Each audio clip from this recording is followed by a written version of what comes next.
जय गुरु जी। गुरु जी की प्यारी संगत, गुरु जी का आश्रम जूम सत्संग में आप सबका बहुत बहुत स्वागत है। संगत जी, आइए सत्संग की शुरुआत करते हैं और सत्संग के लिए इनवाइट करते हैं रुपिंदर मान आंटी को। आंटी, आप प्लीज आए और गुरु जी का सत्संग शेयर करें। गुरुजी और गुरुजी की साथ संगत को मेरा कोटि कोटि प्रणाम। गुरुजी मेरी जिंदगी में 1997 में आए। मैं आप लोगों को सबसे पहले तो ये बताना चाहूंगी कि मेरा बचपन कैसे गुजरा। मैं उस फैमिली में पैदा हुई जी, जहाँ पे दोनों मेरे जो नानका और दादका दोनों यही बिलीव करते थे कि गुरु के बिना आदमी की गति नहीं हो सकती। तो मैं बचपन से ही देखती आ रही थी कि गुरु का होना आपकी जिंदगी में बहुत ही जरूरी है। और थोड़ा सा मेरा स्पिरिचुअल बेंड ऑफ माइंड, क्योंकि मेरे दादाजी बहुत बिलीव करते थे, उनके भी गुरु थे, राधा स्वामी थे वो, और मेरी नानी थी जो उनके भी गुरु थे। तो मैं इन दोनों के पास बहुत ज्यादा रही और मेरे ऊपर इनका बड़ा इन्फ्लुएंस रहा मेरी जिंदगी पे। जब भी मैं अपने दादाजी के पास थी तो वो मुझे हमेशा सुबह 6 बजे हमने उठ जाना और मुझे उन्होंने ऊपर ले जाना जहाँ पे गुरु ग्रंथ साहिब का प्रकाश था, और उन्होंने पढ़ के और सुनाना और समझाना। और जब मैं अपने नानी जी के पास जाती थी छुट्टियों में तो वो भी मुझे गुरु ग्रंथ साहिब से यू नो पाठ करके सुनाती थी। और हर रोज गुरुद्वारा जाती थी और मैं उनके साथ चली जाती थी। तो दोनों यही हमेशा बोलते थे कि बेटा, गुरु होना बहुत जरूरी है आदमी की जिंदगी में। गुरु ही है जो आपको इस भवजल से पार निकालते हैं, क्योंकि हमारे कर्म ऐसे होते हैं कि हमने पता नहीं क्या क्या कर्म किए होते हैं, और गुरु के साथ वो कर्म जो है आपके बिल्कुल, जिसको कहते हैं, छिन भर रह जाते हैं, जो आपको भुगतने पड़ते हैं, और गुरु आपको पार लगा देते हैं। तो बचपन से ही मुझे ये था कि मेरे को गुरु धारण करने हैं, गुरु धारण करने हैं। और जब भी मैंने अपने दादाजी को बोलना तो मेरे दादी जी ने बोल देना कि नहीं, इसको नहीं अभी करवाना है, क्योंकि हो सकता है इसकी शादी ऐसे घर में हो जाए कि जहां वो मानते ना हो, तो आप इसके लिए मुश्किलें क्रिएट कर दोगे। और मुझे बड़ा बुरा लगना कि मेरे दादी जी क्यों मेरे आड़े आ जाती हैं, ऐसे क्यों बोल देती हैं कि नहीं गुरु धारण करना। एनीवे, शादी हो गई। शादी हुई ऐसे घर में जहाँ पे गुरु ग्रंथ साहिब को बहुत मानते थे, पर वो ये नहीं मानते थे कि गुरु होना चाहिए। वो सोचते थे कि गुरु ग्रंथ साहिब ही आपके गुरु हैं, and that's the end of it. So कहीं जाके मेरी दादी जी की बात यहाँ पे सच्ची हुई कि उन्होंने मुझे उस टाइम पे रोक दिया। पर जैसे टाइम निकलता गया, आप जिंदगी में सब कुछ अवेलेबल था, सब कुछ था मेरे पास, पर समहाउ एक खालीपन सा महसूस होता था। बच्चे थोड़े से बड़े हुए और मुझे ऐसे लगने लग गया कि क्या है जिंदगी। आदमी बस सुबह उठता है और अपने दिनचर्या में लग जाता है, एंड अल्टीमेटली हमारे एम क्या है जिंदगी का। तो मुझे बड़ी खालीपन सा महसूस होता था और मैं बहुत पाठ करने लग गई, सुखमनी साहब का पाठ करती रहती थी। तो ऐसे ही मेरे दादाजी एक बार मुझे मिलने आए और उन्होंने मुझे आके बोला कि बेटा, मैंने ना सारी जमीन वगैरह ना तेरे भाइयों के नाम लगा दी है, और तेरे को तो मैंने कुछ नहीं दिया। तू बता, तेरे को क्या चाहिए, मैं तेरे को जो तू बोलेगी मैं तेरे को दूंगा। तो मैंने उनकी तरफ देखा और मैंने बोला कि बापू जी, आप बोलते हो ना कि गुरु से बड़ा कोई धन नहीं होता, तो आप मेरे लिए प्रे करो कि मुझे गुरु मिल जाए। और उनकी आंखों में थोड़े से आंसू आ गए, मुस्कान थी और मुंह पे, और उन्होंने आंखें बंद करी और मेरे लिए प्रे किया। ये मेरठ की बात है, मैं मेरठ में थी और मेरे पेरेंट्स चंडीगढ़ में थे। कुछ दिन बाद ही मैं अपने पेरेंट्स के पास गई तो मेरे मदर मुझे बोलते हैं कि बेटा, 33 सेक्टर में मेरे पेरेंट्स रहते थे। मैं मदर ने बोला, बेटा यहीं पे ना एक जस्ट 2 घर छोड़ के ना एक बड़े महात्मा आए हैं और मेरे को ना मासी जी ने मिलवाया उनको, तो तू जाना चाहेगी। मैंने कहा हाँ मम्मा। शाम हुई और मम्मी मुझे लेके गई। संगत जी, जैसे ही हम गेट पे पहुंचे मुझे इतनी ज़्यादा खुशबू आई रोज़ेज़ की, मैं आपको बता नहीं सकती कि इतनी गुलाबों की खुशबू थी कि मुझे लगा कि कौन इतनी अगरबत्तियाँ लगाता है गेट पे, इतना ज़्यादा ओवरवेलमिंग, मैं बता नहीं सकती, मेरे साँस बंद हो रहे थे, मुझे इतनी खुशबू आ रही थी। अंदर गए तो मम्मी ने बोला, गुरुजी मेरी बेटी, उन्होंने इतना ही बोला। और गुरुजी मेरे को बोलते हैं, तू मेरठ तो आई है, आजा बैठ जा। और मैं उनके पास बैठ गई। संगत जी, मुझे नहीं पता मुझे क्या हुआ। मैं 2 घंटे उनके पास वहां बैठी रही और मैं 2 घंटे रोती रही। मुझे शर्म भी आ रही थी क्योंकि बहुत सारे लोग थे वहां जो जानते थे, और मुझे लग रहा था कि ये सोचेंगे इसको क्या दुख है जो ये रोई जा रही है। पर मेरे आंसू ही नहीं कंट्रोल हो रहे थे और कोई बात नहीं थी, बस आंसू ही बहते जा रहे थे। लंगर खाया, गुरुजी को माथा टेका और वापस आ गए। संगत जी, आके मुझे ये लग रहा था कि कब दिन हो और कब अगली शाम आए और मैं गुरुजी के पास फिर से जाऊं। जिन्होंने भी गुरुजी को जो भी मिले उनको ये पता है कि गुरुजी की खिंचाव ही इतना था कि आप रह ही नहीं सकते थे। अगला दिन हुआ, हम गुरुजी के पास शाम को फिर पहुंचे। संगत जी, उस दिन मैं गुरुजी के बिल्कुल सामने बैठी हुई थी और मैं उस टाइम पे संगत बहुत थोड़ी सी होती थी, मतलब ऐसे ही कोई 50-60 लोग बैठे होते थे। हॉल, उनके ड्राइंग रूम का एरिया जितना बड़ा होता है आदमी, वो उस जगह पे बैठे थे। और मैं गुरुजी के बिल्कुल सामने बैठ गई और मैंने गुरुजी को देखना शुरू कर दिया। उस दिन मेरा दिमाग काम कर रहा था। मेरे को लगा, मैंने कहा, संत तो सफेद कपड़े पहनते हैं और प्रवचन देते हैं, या गुरुजी रंगीन कपड़े पहने हुए हैं, फर्स्ट क्लास सिल्क के कपड़े पहने हुए हैं इन्होंने, और ये लोगों से बातें कर रहे हैं। और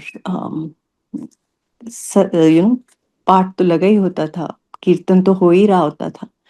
तो मुझे थोड़ा सा ना देख के ऐसे लगा कि ये क्या है। और फिर मुझे अपने आप पे बड़ी शर्म आई और मेरे को ना सुखमनी साहब की वो तुक याद आई, सात का निंदक महात्यारा, सात का निंदक परमेश्वर मारा। और मैंने अपनी आंखें बंद करी और मैंने कहा, मेरे को माफ कर दो, मुझे नहीं पता आप कौन हो, मुझे बताओ आप कौन। संगत जी, मेरे सिर में इतनी जोर से आवाज आई, मेरी आंखें बंद, और मेरे सिर में आवाज आती है गुरुजी की। और गुरुजी कहते हैं, तू मेरे कपड़े देखन आई है, ਇਹ ਕੱਪੜਿਆਂ ਤੋਂ ਅੱਗੇ ਆ ਕੇ ਦੇਖ ਮੈਂ ਕੀ ਹੈ।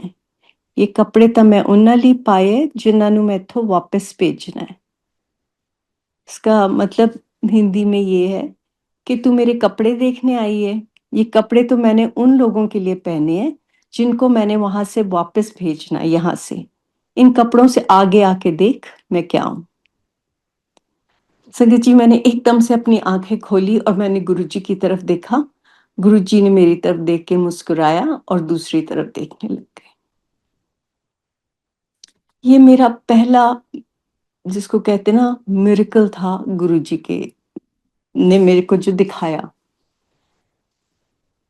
लंगर खा के हम वापस आ गए। संगत जी, पता नहीं क्या था, गुरुजी आपको दिखाते थे पर फिर आपको एक तरीके से उस चीज के ऊपर पर्दा सा डाल देते थे। आपको लगता नहीं था कि आपने कुछ बहुत बड़ा देख लिया।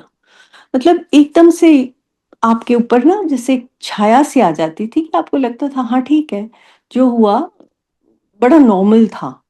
पर मैंने किसी को आके बताया भी नहीं कि मेरे साथ ये हुआ है।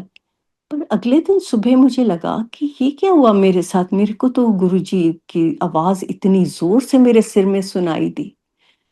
पर फिर भी हम ना समहाउ, हम दुनियावी जीव है ना, हमें पहचान नहीं आती परमात्मा की। ऐसे ही 2-4 दिन में और वहां रुकी तो मेरे हस्बैंड आए मुझे लेने।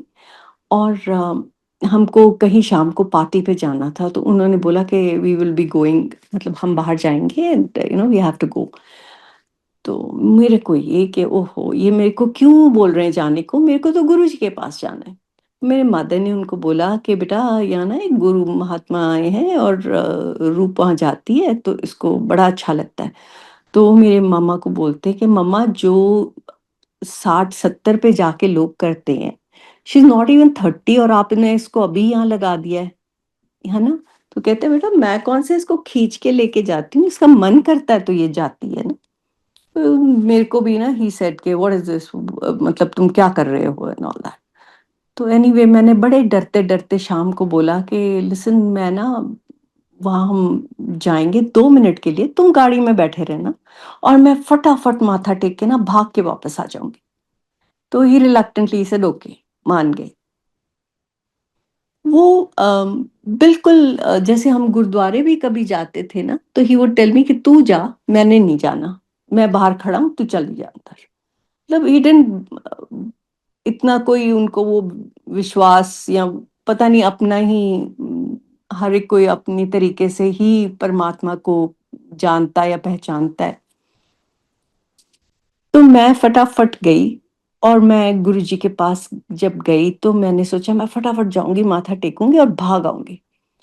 संगत जी उस दिन इतनी लंबी लाइन, नॉर्मली आप जाओ तो गुरुजी के पास सीधा आप चले जाओ, कोई नहीं होता था या एक आधा कोई 2 आपके आगे खड़े होते थे।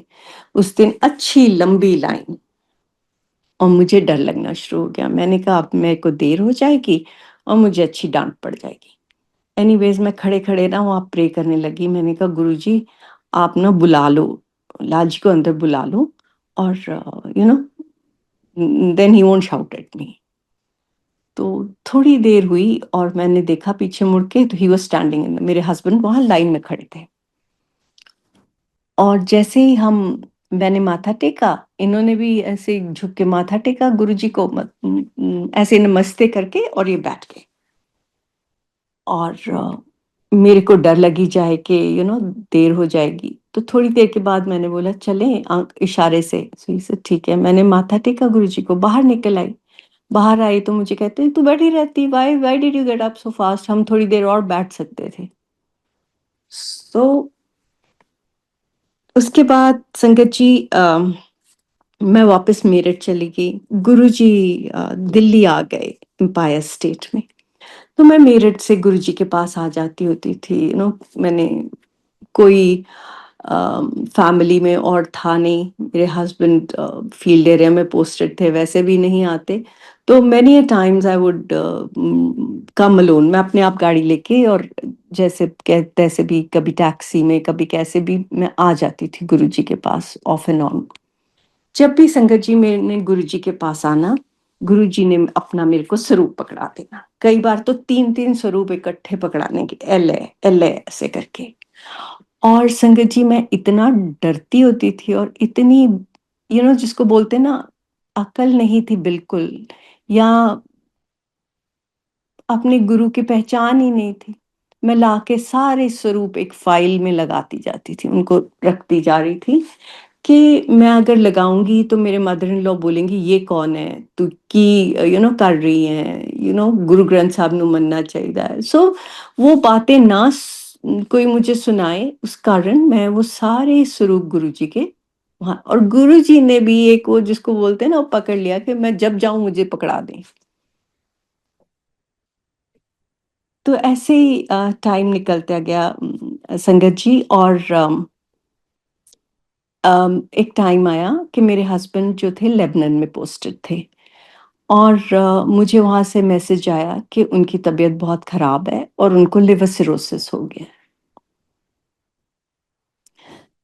संगत जी मैं मेरठ से बड़ी डिस्टर्ब्ड, बहुत ज़्यादा मेरे को मन मेरा ख़राब, और मैं फटाफट वहाँ से दिल्ली आई और मेरी टिकट बुक हो गई और मैंने लेबनान जाना था। तो मेरे को मैंने सोचा मैं ऐसे तो जाऊँगी नहीं, मैं गुरुजी को मिले बिना कहीं नहीं जाऊँगी, मैं गुरुजी को पहले मिलके और फिर जाऊँगी। तो जैसे ही मैं दिल्ली पहुँची और जहाँ पे मेरा अरेंजमेंट हुआ था, वहाँ पे वो ऑफ़िसर्स ने मुझे बोला कि मैम आप ना खाना खाओ फिर चलते हैं गुरुजी के पास। और मुझे ये था कि नहीं तुम मेरे को गुरुजी के पास ले चलो पहले। तो वो इंसिस्ट करने लगे कि नहीं नहीं आप खाना खाओ फिर चलते हैं। उस दिन मुझे अच्छे से याद है कि शिवरात्रि थी और मैं शिवरात्रि का ना व्रत रखती होती थी। मैं शिव जी के बहुत साल तक मैंने व्रत रखे, चाहे मैं एक सिख फैमिली को बिलोंग करती हूँ, बट पता नहीं क्यों मैं शुरू से शिव जी के व्रत रखती होती थी। तो उन्होंने क्या किया, प्लेट में खाना डाला और मुझे पकड़ा दिया और उस खाने में मीट था और मैं बिना देखे, because I was so disturbed ना, मैंने खा लिया। और जैसे ही मैंने पहली बाइट ली मैंने कहा हो तुम लोगों ने ना मेरा व्रत भंग कर दिया, मैं तो आज मीट खिला दिया यार तुम लोगों ने, मैंने नहीं खाना था। एनीवेज वो मैंने प्लेट नीचे रखी और ये मुझे जीप, जो आर्मी जीप थी उसमें हम बैठ के and we came to meet Guru ji. संगत जी, जो जगह मैं इतनी बार जा चुकी थी, मुझे उस दिन एम्पायर स्टेट का छोटा मंदिर मिला ही नहीं। हम घूम घूम के हमको 12 बज गए और मुझे मिला ही नहीं। और फिर 12 साढ़े 12 के करीब हम मंदिर पहुंचे और जैसे ही मैं अंदर आई तो मैंने देखा मंदिर बंद और मैंने दरवाजा खटखटाया जोर से, तो सुदामा बाहर आए। तो मेरे को बोलते हैं हाँ जी बहन जी। मैं कहा सुदामा मेरे को गुरु जी को मिलना है, बहुत जरूरी मिलना है।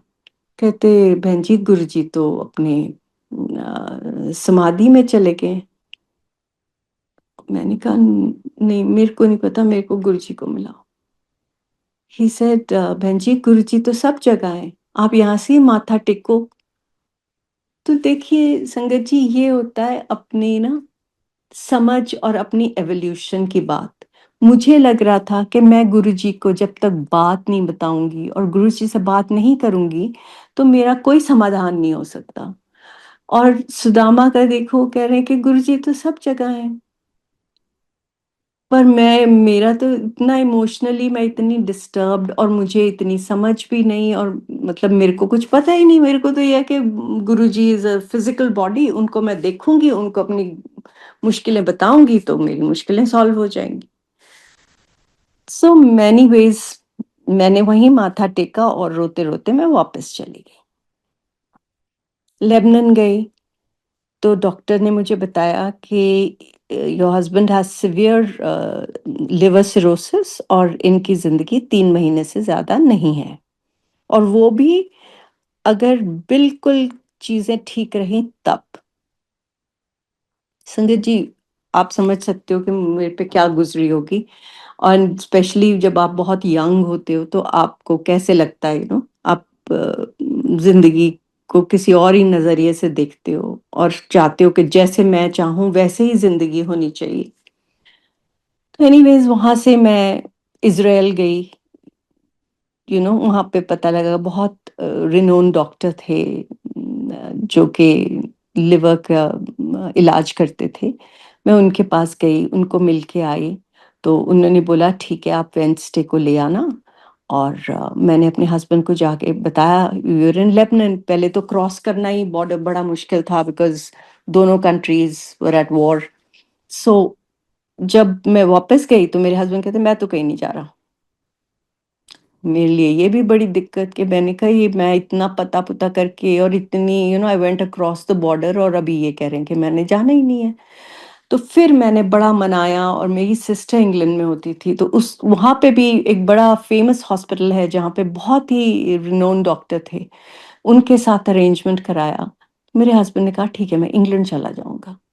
हम वहां से इंग्लैंड से वहां आ गए, लेबनान से इंग्लैंड आ गए। जब हम इंग्लैंड आए तो हॉस्पिटल में फिर इनका सारा वो उसने सारा अरेंजमेंट किया। और जब हम लेके गए तो डॉक्टर ने देखा, again the doctor said that he मतलब इनको आपको एडमिट करना पड़ेगा और मैं सारे टेस्ट कंडक्ट करूंगा उसके बाद बताऊंगा। मेरे हस्बैंड बड़े जिद्दी थे इस मामले में। उन्होंने जैसे ही देखा कि ये तो हॉस्पिटल में मेरे को एडमिट करेंगे तो ही सेड मैंने तो नहीं जाना। We came out of the hospital, he says I will not get admitted.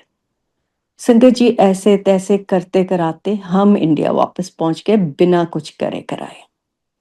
उधर से मेरे मदर, उनको पता लगा तो वो बड़े डिस्टर्ब्ड, वो गुरुजी के पास जाएं बार बार, गुरुजी इस तरह हो गया, गुरुजी इस तरह हो गया। तो गुरुजी सुन के और उन्होंने कुछ मम्मा को बोला कि आप ऐसे करो वैसे करो। और जब मैं पहुंची तो मेरी फ्लाइट पहले थी, मेरे हस्बैंड की फ्लाइट क्योंकि ऑफिशियल फ्लाइट थी वो एक दिन बाद की थी, बाद में मिली। तो मैं पहले पहुंच गई, नहीं सॉरी, मेरे हस्बैंड पहले पहुंच गए, मेरी फ्लाइट बाद में थी। जैसे ही मेरे हस्बैंड पहुंचे तो मेरे मदर उनको लेके और शाम को उनको बोला कि चलो गुरुजी के पास चले। तो बिल्कुल तैयार नहीं थे जाने को, but because mother in law ने बोला और ना नहीं कर पाए तो चले गए। और मेरे मदर बताते हैं कि मैंने जाके बोला कि गुरुजी और माथा टेकने को बोला तो मेरे हस्बैंड ने माथा भी नहीं टेका और पीछे बैठ गए।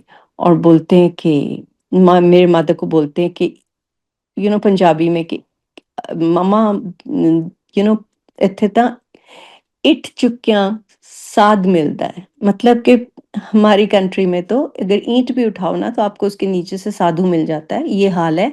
आप मुझे कहाँ ले आए हो और क्या करवा रहे हो आप मेरे को, है ना, मैं इतनी, मेरी तबीयत खराब है। मतलब बहुत उल्टा सीधा बोला वहां बैठ के। और मेरे माता बोले बेटा तू चुप कर जा, तू क्या बोली जा रहा है। तो कहते नहीं, गुरुजी ने कहा लंगर करो, लंगर किए बिना ही वॉकड आउट कि मैं नहीं खा सकता, मेरे इतनी तबीयत खराब है, ये मेरे को बोल रहे हैं लंगर खाओ।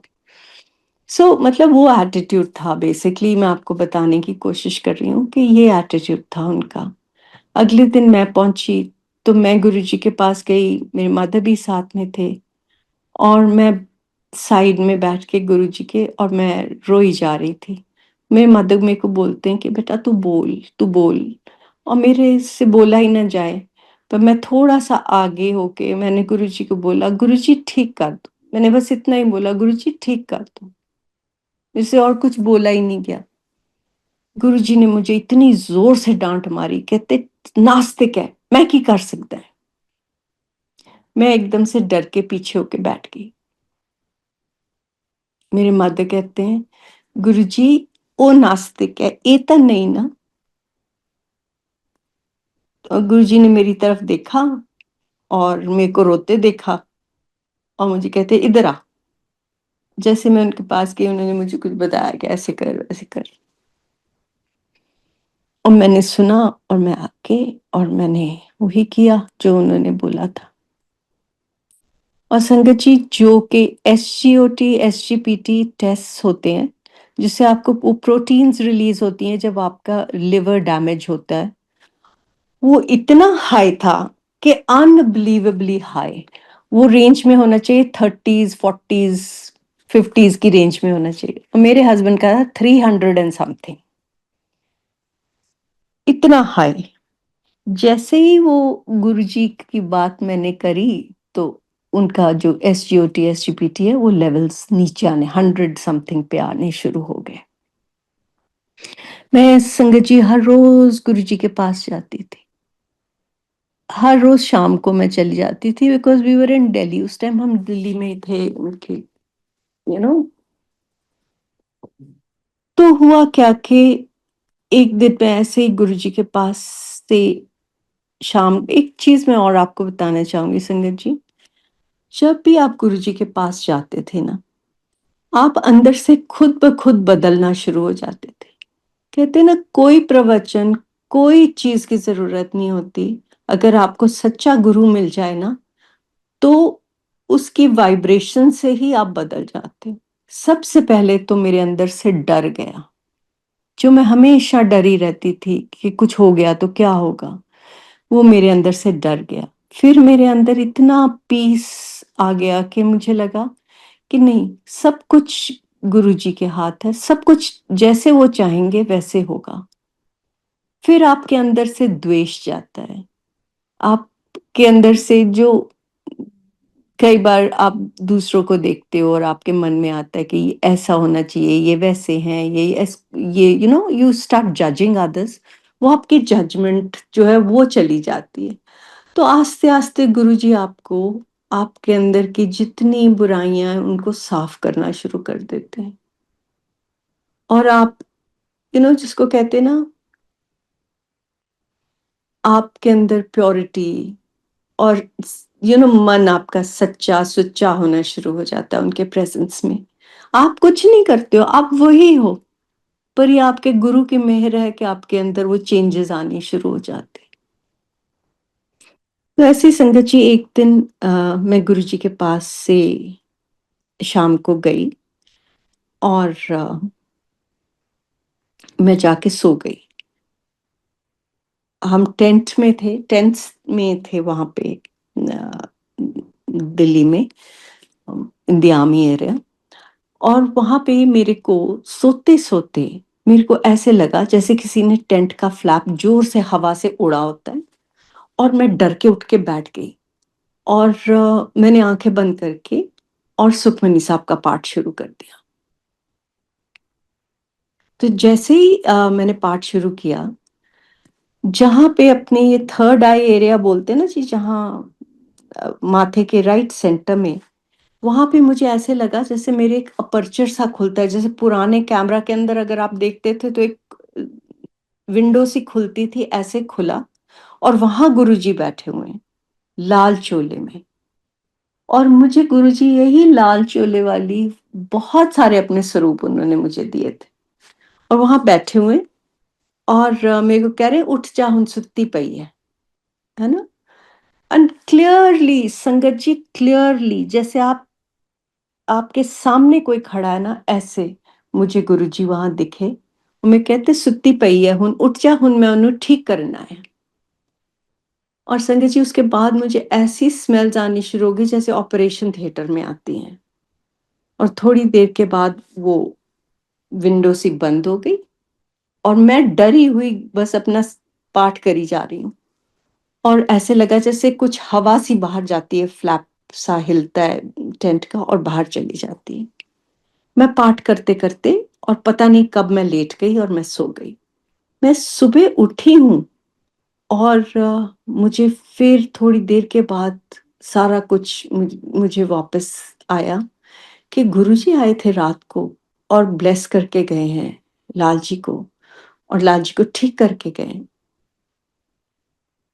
संगत जी, मैं नेक्स्ट मॉर्निंग इवनिंग जब गुरुजी के पास पहुंचती हूँ, तो मैं देखती हूँ कि गुरुजी के नेल्स, हाथों के नेल्स नीले थे, ब्लू कलर के थे।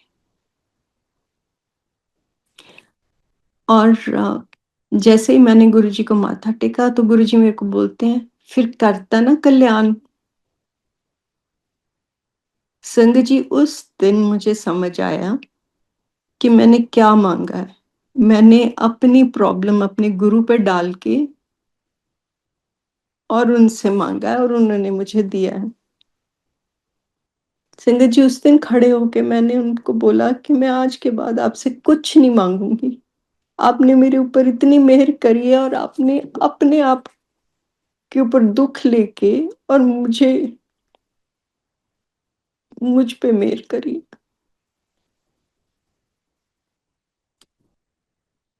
उसके बाद संगत जी, मेरे हस्बैंड ने पीना नहीं बंद किया। और जब भी मैं गुरुजी के पास जाती थी, गुरुजी मेरे को बोलते थे, की हाल है मानदा? His surname is मान। I would say, ठीक है गुरुजी। कहते, पीन दे, कुछ नहीं हुंदा। ये हमारा स्टैंडर्ड डायलॉग था मेरा और गुरुजी का। मैंने जैसे ही गुरुजी को माथा टेकना, और मैंने अपने मन के अंदर कई बार गुरुजी को बोलना, गुरुजी लाल जी को मेरा मीत बना दो। गुरुजी ने मेरे को मुंह से बोलना, मैंने दिल में बोलना, और गुरुजी ने मुंह से बोलना, मान मित नहीं। और मुझे इतना कई बार दुख होना कि गुरुजी मुझे ऐसे क्यों बोल देते हैं, क्यों बोल देते हैं। पर मेरे में कभी हिम्मत नहीं थी कि मैं गुरुजी को क्वेश्चन कर सकूं, या मैं गुरुजी की बात को यू नो किसी तरह से उनका आंसर मांग सकूं। और मैं देखती थी कि बहुत लोग थे जो गुरुजी के साथ बैठ के हंस हंस के बातें करते थे, गुरुजी को क्वेश्चन करते थे गुरुजी से, गुरुजी ऐ क्यों, ओ क्यों, गुरुजी इस तरह क्यों नहीं होया, ओ क्यों नहीं होया। बहुत अच्छे से बातें करते थे, और मुझसे होती ही नहीं थी। मेरे से मैं सिर्फ जो मुझे पूछते थे मैं हाँ जी, नहीं जी, हाँ जी, ऐसे करके और मैं यू नो सो मैं आपको यहाँ ये बताना चाहती हूँ कि हर एक की अपने गुरु के साथ ना एक अलग ही कनेक्शन होता है। और मुझे कई बार बड़ा दुख होता था कि सब लोग इतने कई लोग इतने अच्छे से, स्पेशली मैंने कई आंटीज़ को देखा कि बड़ा गुरुजी के साथ बैठ के और बहुत बातें कर लेते थे। और मुझ में कभी हिम्मत ही नहीं हुई थी कि मैं गुरुजी के साथ ऐसे बात कर सकूँ। मुझे बड़ा बुरा लगता था कि मैं क्यों नहीं कर सकती जैसे ये सब करते हैं। पर ये बाद में समझ आता है कि आपका अपने गुरु के साथ एक स्पेशल कनेक्शन होता है। हर कनेक्शन जो है वो ब्यूटीफुल होता है और हर कनेक्शन जो है यूनिक होता है। तो संगत जी, ऐसे ही मेरे हस्बैंड को मैंने 1-2 बार बोला कि आप चलो गुरुजी के पास, और एक वो मानते नहीं थे। ही न्यू कि गुरुजी ने उनको ब्लेस किया है, पर वो एक्सेप्ट करना उनके लिए बड़ा ही मुश्किल चीज़ थी। तो एनीवे वो गुरुजी के पास आने शुरू हो गए। एक बार मेरे को याद है ही वाज़ इन जालंधर और गुरुजी जालंधर गए, और ये जाके गुरुजी के पास जहाँ थे गुरुजी, ये उनके बाहर बैठ गए। And he had had a few drinks. तो गुरुजी बाहर आए और गुरुजी ने इनके साथ हैंडशेक किया और इनको ब्लेस किया। उसके बाद ही हैड दिस फीलिंग कि okay, he is like a friend to me, मतलब ये मेरे को अच्छा मानते, बुरा नहीं मानते मुझे। एक बार हम दोनों गए गुरुजी के पास और बड़ी मुश्किल से मैं खींच खूंच के ले गई। और जैसे ही हम पहुंचे तो शाम का वक्त था, सत्संग अभी शुरू नहीं हुआ था, मतलब पहले हम चले गए। तो गुरुजी कई बारी ना जी, ये छोटे मंदिर में एक साइड बोर्ड पड़ा होता था अलोंग द किचन वॉल, गुरुजी के कमरे के बिल्कुल बाहर। तो गुरुजी उसके ऊपर चौकड़ी मार के बैठे हुए थे, सैर करके आए थे। तो जैसे ही मेरे हस्बैंड ने माथा टेका, तो गुरुजी ने अपना हाथ हवा में किया और सचखंड का प्रसाद लाके उनके हाथ में रख दिया। उन्होंने एकदम से अपने मुंह के अंदर डाला। मैंने माथा टेका और मेरे दिमाग में आई, मैं कहा गुरुजी, मेरे को तो आपने दिया नहीं आज तक, और इधर आपने जो मानते भी नहीं है उनको पकड़ा दिया। जस्ट आउट ऑफ फन, दिमाग में कई बार आप ऐसे सोच लेते हो। और मैंने फिर बाद में अपने हस्बैंड को बोला, मैंने कहा "ये थोड़ा सा हमको भी दे देते, आप तो एकदम ही सारा अपने आप ही खा गए"।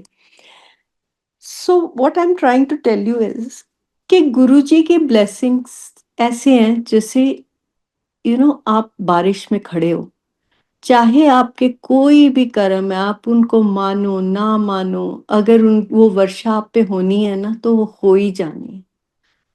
उन्होंने आपके कर्म नहीं देखने, आपकी सोच नहीं देखनी, आपका उनकी तरफ व्यवहार क्या है वो नहीं देखना। उन्होंने आपको ब्लेस करना है तो कर ही देना है। So that is what our Guruji is, such a big heart. मतलब उनको उनके जैसे तो मेरे को नहीं लगता कि कभी दुनिया में कोई आया या वो तो परमात्मा थे जो आ गए। हमारी खुशकिस्मती कि हमने उनके दर्शन कर लिए, और आपकी उससे भी बड़ी खुशकिस्मती जिन्होंने उनको बिना देखे भी उनको इतना अपनाया और इतना प्यार दिया और उनसे इतनी मेहरें पाई। संगत जी, मैं आपको कुछ इंसिडेंट्स और बताना चाहूंगी जो मेरे मैं जब वहाँ गुरुजी के पास होती थी तो मैंने अपनी आंखों से देखे। तो एक बार ऐसे ही एक लेडी आई गुरुजी के पास, वो पहली बार आई थी, बस भी अबाउट 60-65 की उनकी एज होगी। एंड वो उनके हाथ में एक बड़ा सा पैकेट, यू नो और वो आई और गुरुजी के पास आगे होके, और उन्होंने गुरुजी को कुछ बोला और गुरुजी भी ऐसे बेंड करके उनकी बात सुनने लगे। पता नहीं क्या हुआ, गुरुजी ने एकदम से लात मारी उस पैकेट को और बोलते, तू मैनू पैसे देना आई है। और इतना एकदम से उनको गुस्सा आया कि गुरुजी के जितने स्वरूप लगे थे ना वहां पे, उनमें से अमृत की वर्षा होनी शुरू हो गई। और संगत जी हम जितने बैठे थे ना, हमारे ऊपर ऐसे वर्षा होनी शुरू हो गई, जैसे शादियों में नहीं, कई बारी वो इत्र सा फेंकते हैं आपके ऊपर, ऐसे हमारे ऊपर गिरना शुरू हो गया। तो जितनी संगत बैठी थी फटाफट वो सारे ना उठ के और जितने स्वरूप थे उनके आसपास जाके और वहां से वो अमृत लेना शुरू कर दिया। मैं इतनी हैरान सी हो गई कि ये हुआ क्या, तो मैं बैठी रह गई और समहाउ मेरे को लगा कि अब मैं तो वहां पहुंच नहीं सकती, और मैंने देखा गुरुजी अकेले बैठे रह गए और सारे भाग के और स्वरूप के पास पहुंच गए, कोई ऊपर कोई नीचे इधर उधर सब जगह। तो मैंने गुरुजी को ही माथा टेक दिया, मैंने कहा आ तो यहीं से रहा है ना। और फिर बाद में संगत जी मैंने भी वो अमृत टेस्ट किया। मैं आपको बता नहीं सकती कि उसका क्या टेस्ट था, आप उसको डिस्क्राइब ही नहीं कर सकते। इतना हल्का सा स्वीट और बिल्कुल जैसे ठंडक पहुंचाता जाए, आपके अंदर ही ठंडक होती जाए, ऐसा उसका टेस्ट। फिर संगत जी एक बार मुझे याद है कि वहां पे क्या होता था कि कई बार जब हमारे घर में खुशी होती थी या कभी किसी का मन होता था तो वो अ, मिठाई ले आते थे या कुछ ले आते थे। तो ऐसे ही कोई आए और उन्होंने 2 छैना मुर्गी के डबले लेके आए। उस दिन संगत काफी थी और मेरे दिमाग में पहली बात ये आई, मैंने कहा ये डब्बे तो पूरे नहीं पड़ते। और जैसे ही गुरुजी के क्या, जब गुरुजी आपको प्रसाद देते थे ना जी, गुरुजी एक हाथ से आपको प्रसाद देते थे और आपके दोनों हाथ, और गुरुजी के बड़े ही सुंदर सुंदर छोटे छोटे हाथ थे, और आपके दोनों हाथों में वो प्रसाद ऐसे होता था कि किसी ने ऊपर तक भर दिया। आपको अपना मुंह लगा के पहले प्रसाद को खाना पड़ता था थोड़ा, और फिर एक हाथ में आता था। मतलब इतना प्रसाद हो जाता था उनके एक हाथ से दिया हुआ। तो ऐसे ही मैंने कहा गुरुजी ने तो बांटना अच्छे से, और ये क्या बनना है इसका। तो गुरुजी ने बांटना शुरू कर दिया, छैना मुर्गी का ऐसे मुट्ठी भरे पकड़ाई जाए, मुट्ठी भरे पकड़ाई जाए, 2 डब्बे। जैसे ही गुरुजी का डब्बा खाली होना शुरू हो, गुरुजी उस पे लगाए ढक्कन, उसको हिलाएं और वो फिर भर जाए। तो ऐसे ही कोई खड़ा था उनके पास, आई थिंक रोमा, और उसने ऐसे देखने की कोशिश करी। तो गुरुजी कहते की देख दिए, परा हो जा। तो उसको गुरुजी ने बोला एक साइड हो, और फिर गुरुजी ऐसे हिलाए और गुरुजी ने सारी संगत को भर भर के छैना मुर्गी का प्रसाद। तो संगत जी गुरुजी के पास आप कुछ भी तुच्छ से तुच्छ भेंट भी ले जाते थे ना, गुरुजी उसको इतने प्यार से स्वीकार करते थे। मेरे को याद है एक बार मेरे मदर ने बोला मुझे कि बेटा मैं ना गुरुजी के लिए मक्की की रोटी और सरसों का साग लेके जाना चाहती हूँ, गुरुजी को बहुत पसंद है। तो हम गए और दिल्ली जब पहुंचे तो उस दिन संगत बहुत थी, और हम मतलब मेरा ख्याल है मेरे मदर 150 ये मक्की की रोटियां और साग ले गए। तो मेरे मदर ने बोला बेटा इतना पूरा नहीं आंदा, तो उन्होंने किचन में ना रखवा दिया कि चलो जैसे भी होगा देखी जाएगी। मतलब ही she did not, she was very scared all the time कि ये तो पूरा नहीं पड़ना। तो गुरुजी कहते हैं आंटी फिर तू मेरे लिए पंजाब तो मक्की दी रोटी ते साग लेके आई है। और संगत जी सबको 2-2 रोटियां मिली, इतनी संगत थी उस दिन, और प्रसाद और साग मिला और सबको पूरा पड़ा। तो गुरुजी आपका ना थोड़ा सा भी किए को इतने प्यार से एक्सेप्ट करते थे, इतने प्यार से एक्सेप्ट करते थे कि जैसे पता नहीं उनके लिए आपने क्या कर दिया हो। He was so full of love.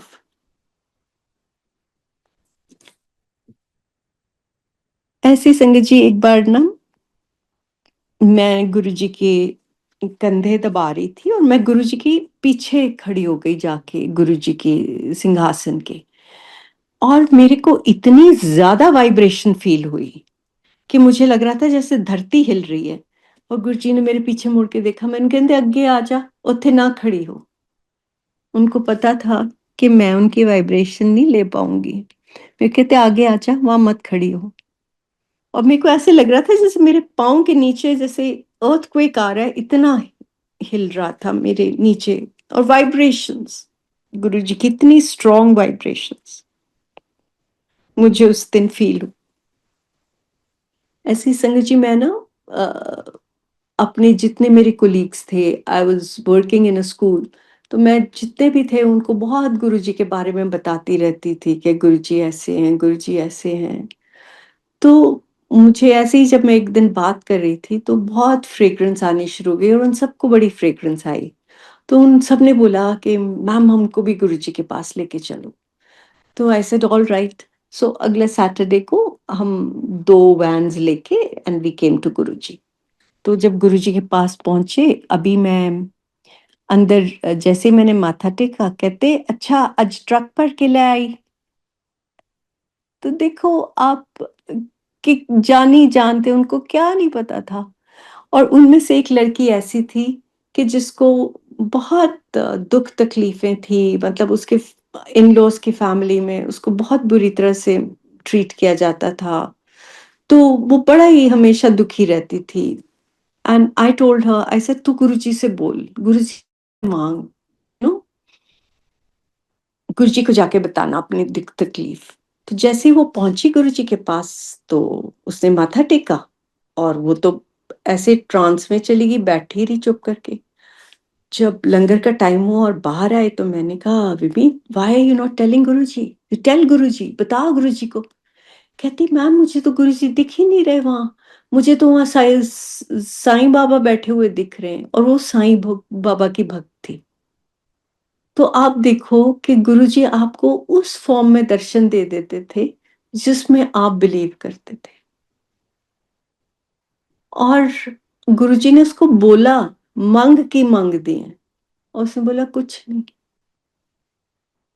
और जिसने भी वहां जो जो मांगा उस दिन उनको पूरा हुआ उनका। जिसने भी अपने मन में मांगा, मैंने तो इस लड़की को बोला था कि तू बोलना गुरुजी को, दूसरों ने अपने मन में मांगा, उनका सबका पूरा हुआ। और आप मानोगे नहीं संगत जी कि हम इतने अनजान और इतने मूर्ख होते हैं ना कि मुझे गुरुजी बोलते थी मैं तेरे को लंबाला आऊंगा। और मैं दिल में सोचती थी कि गुरुजी ना आयो, how will I treat your sangat and how will I look after all of you. मेरे से तो नहीं लुक आफ्टर होगा। मैं अपने मन में सोचूं हाय गुरुजी तुसी मेरे को ना आयो, मैं ਤੁਹਾਡੇ ਕੋਲ आ जानी है, तुसी ना आयो मेरे को। मतलब देखो आप कि हम कितने मूर्ख होते हैं। संगत जी जब भी गुरुजी ने किसी को बोलना ना, उठ सुना अपना शॉर्ट सुनाई, सुना अपना सत्संग।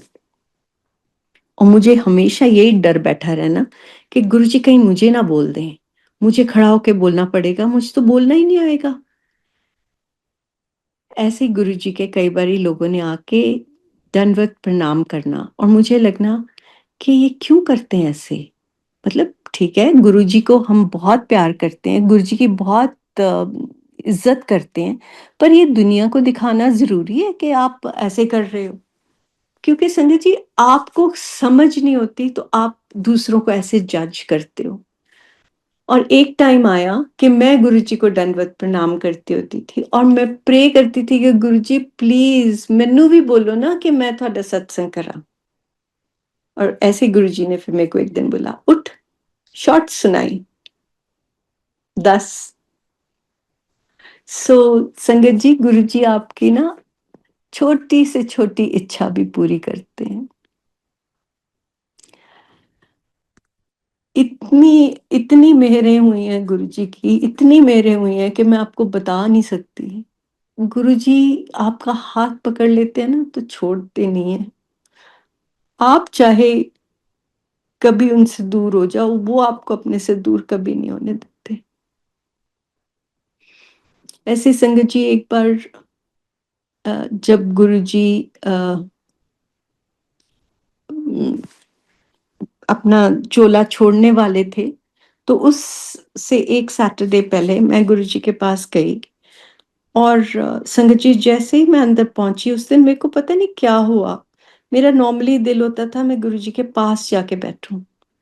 उस दिन वहां सारी खाली जगह थी पर मैं बिल्कुल पीछे जाके बैठी जहां पे उनका वो जो कीर्तन लगा होता था, वहाँ पे मैं बैठ गई और मैंने रोना शुरू कर दिया। मुझे नहीं पता उस दिन मुझे क्यों इतना रोना आ रहा था। मैं रोती रही, रोती रही। गुरुजी को मैंने माथा टेका, तो वही गुरुजी के और मेरे रेगुलर डायलॉग्स। गुरुजी मैंने कहंदे की हाल है मां दा? मैं कहा ठीक है गुरुजी। कहंदे पी रहे? मैं कहा हाँ जी। कहंदे पीन दे। मेरे को उस दिन पता नहीं क्या हुआ, और मैंने आगे से बोला, ते गुरुजी मैं, तो मेरे को कहते तू मेरे कोल बैठ जा।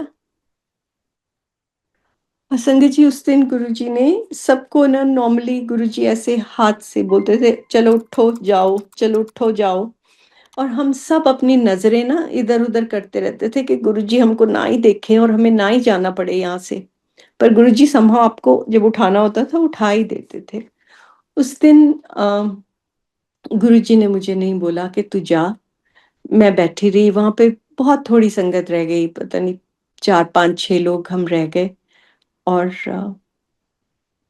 मैं बैठी हुई थी, गुरुजी अपने कमरे में गए। गुरुजी ने अपना चोला चेंज किया और आके मेरे बिल्कुल पास बैठ गए।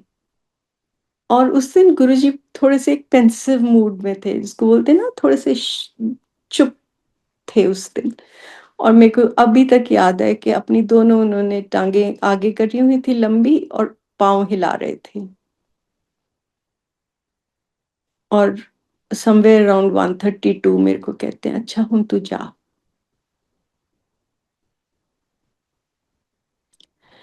संगत जी जब पता लगा कि गुरुजी ने अपना चोला छोड़ दिया है, हम आए। उस दिन बड़े मंदिर में जब बैठे हुए थे, संगत जी पता नहीं मुझे क्या हुआ, सब रो रहे थे। मेरे अंदर इतनी शांति थी, इतनी शांति के जैसे कुछ बिल्कुल, जिसको बोलते हैं ना शांत कोई मन होता है, कोई टर्बुलेंस नहीं, कुछ नहीं। और मैं गुरुजी की तरफ देखी जा रही हूँ और मैं दिल में सोच रही हूँ क्यों रो रहे हैं ये लोग, गुरुजी तो यही हैं, गुरुजी कहीं नहीं गए। और संगत जी, आई 2 days back I lost my mother, और वो ही मेरे साथ फिर हुआ कि मेरे अंदर बिल्कुल शांति थी।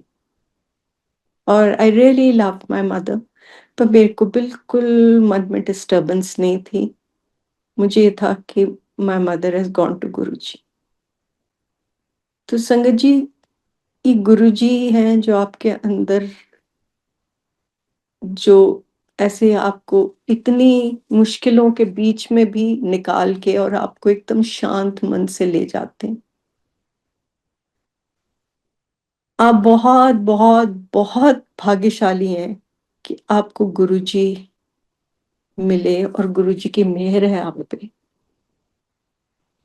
सत्संग तो बहुत है संगत जी, बट अब मैं आपसे विदा लूंगी। Please ask for blessings for my mother from Guruji. I know Guruji ने उनको बोला था आंटी तेरा मैं कल्याण करता। वो हमेशा बोलते थे गुरुजी मैं फिर तो नहीं आना, इस जामे च मैं मनुष्य के जामे च नहीं आना। और कहते थे आंटी तेरा मैं कल्याण करता। तो आई एम श्योर कि वो गुरुजी के चरणों में बैठे हुए हैं। थैंक यू संगत जी, बहुत बहुत बहुत मेहरबानी। गुरुजी आपके हमेशा अंग संग सहाय रहें और आपके ऊपर हमेशा उनकी ब्लेसिंग्स रहें। जय गुरु जी।